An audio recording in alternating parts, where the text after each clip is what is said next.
Of course, these reforms should be implemented actually and strongly, and I think immediately, because we have a real needs in Syria for these reforms. And if you look back in the near history of Syria, these reforms was decided in the last conference of Al-Ba'ath Party, and the president has been talking about that. He said we are very late, and these reforms must happen from a very long time ago. But the most important thing here in Syria, we believe deeply that the game, the war game, the real war game, which is happening now in Syria, it is not related to reforms or democracy or to the freedom of the Syrian Arab population. It has some relations with regional agenda and international agenda. There is a real conflict between that Saudi Arabia and Iran and United States, and of course we mustn't forget that Israel. What is the position of Syria here?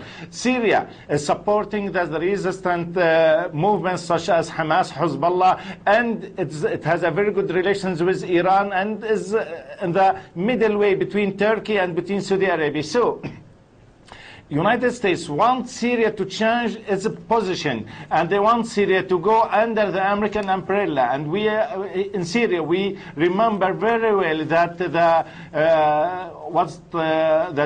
deputy of ex-American Minister of Defense, Robert Gates, she said that if Syria will join the Gulf states, and if it will leave Iran and Hamas and Hezbollah, we believe, and if it will make a peace with Israel, peace of course according to American measures. If Syria will do all of these conditions, that reforms should be passed and it should be successful in Syria, and Syria should be stable again. We understand deeply that the United States is involved in everything happening in Syria by several ways, and we know very, very, very well that hundreds of militants came from Iraq, and they were trained in some American camps, and we have communication tools which came from United States, and we know all the mobiles of what we call that all mobile nets and lines which are working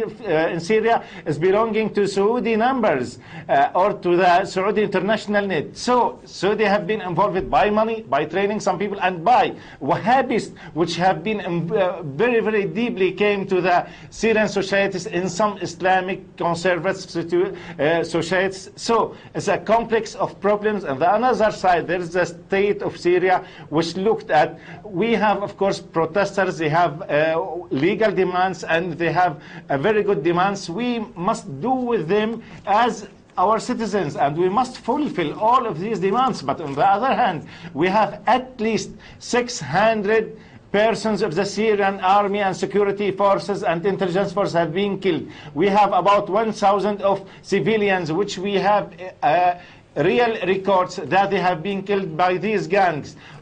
Of course, any state will not permit that, and it's law. This is the problem of these militants who came from Lebanon, from Iraq, and were financed by Saudi Arabia, by Qatar, by Arab Emirates, by United States, by Turkey, and they were weaponized and trained by Turkey, by United States in Iraq, and some of them in Jordan and in Saudi Arabia. So in Syria, there's an international and regional war game happening inside Syria to apply more and more pressure to change the regime or to change the behavior of the regime in Syria. All right.